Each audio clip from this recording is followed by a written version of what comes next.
L'ennemi rôde. Un chant 5, 19. Le monde entier est sous la puissance du malin.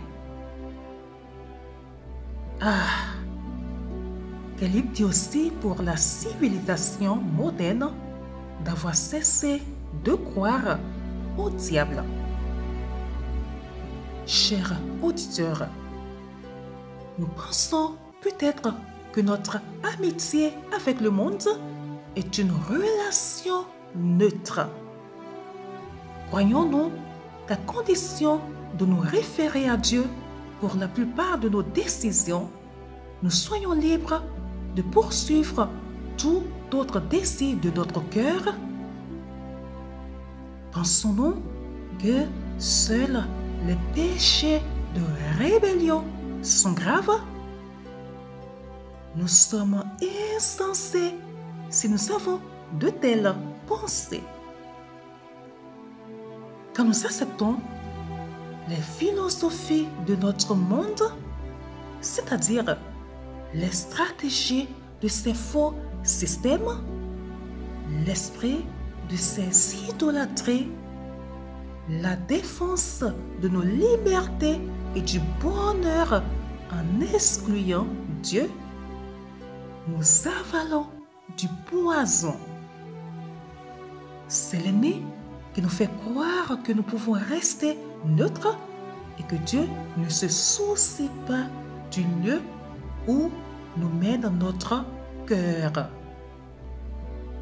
Le monde tout entier, ses valeurs, ses principes humanistes, ses idéologies est pénétré par l'esprit du malin. Ce dernier se mêle de tout sur cette planète. Même l'Église peut être infectée si nous le laissons agir. La vie chrétienne est une vie vraiment particulière car l'esprit diabolique dans ce monde cherche à saper la véritable adoration de Dieu. Nous reconnaîtrons le comploteur malveillant si nous faisons preuve de sagesse et de discernement, ce qui requiert une grande diligence de notre part. Nous devons examiner nos activités avec perspicacité et plonger dans les profondeurs de notre cœur. Nous devons demander à l'Esprit de nous révéler notre aveuglement.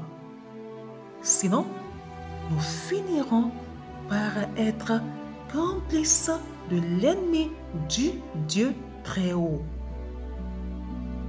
La terre est un champ de bataille où s'affrontent le Dieu éternel et son ennemi.